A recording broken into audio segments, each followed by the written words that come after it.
how important that is. Make some plans for the future. This has got to be one of the greatest years. You've got to now make your plans. Don't let this momentum pass you by. Maybe you've, because of the lack of plans, have lost a month or two, or you've lost a week or two, or maybe you've lost a year and you were 10% effective instead of 100%. Now's the time to change all that and start making some plans. You got to have some plans for your family. One of the challenges all of us have in making our plans is how to balance everything, to make sure that we don't regret at the end of the year, I spent too much time on that. I spent too much money. Definite plans. The plans for the use of your money so that you find yourself secure regardless of what happens. One more on plans, and that is the plan for your personal development. The plan to be better this year than last year. The plan to take the classes, attend the workshops, do everything you possibly can to show personal progress. Not just financial progress, not just the progress of having one more car or one more home, but the progress of personality, the progress of communication skills, the progress of recruiting skills, the progress in how to deal with people, progress in using your influence so that it multiplies its power by 5 by 10 versus what it used to be. You need those kind of plans. A plan for personal growth, personal development. Next, a good leader has the habit of doing more than what he gets paid for. Doing more than you get paid for means that you're getting ready for the next move up. Because if you do more than you get paid for, you've made an investment. The average person might think if I do more than the company requires, then they're ripping me off. I'm not getting paid for that extra time, that extra attention. But you must not view it that way.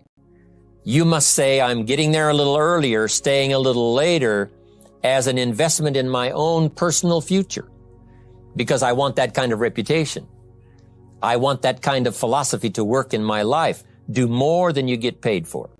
So what you don't get paid for, don't worry about that. Just render the service with the vision of the future that it'll come back multiplied if you have this kind of habit, this kind of philosophy. Next, about personality. You need a pleasing personality. There's many parts to your personality. One is your working personality. The kind of behavior, the kind of attitude that you need, especially in the public. Some things you can kind of get by with being a little careless, maybe in private, but in public, where it counts so much in your paycheck, it counts so much in building your business for the future, your own personality. But here's what you also must remember. You develop your personality in private so that it serves you well in the public. The kind of personality that someone says, I'd like to be around this person. They're unusual. They're not like the average person I meet on my everyday experience. That kind of personality. Here's the best gift you can give someone. And that's the gift of attention. Attention is so powerful. When I was a young man, I met Nelson Rockefeller, one of the richest men in America at that time. He's gone now. But he was a unique individual, ran for vice president of the United States. And I had a chance to be where he was holding a press conference.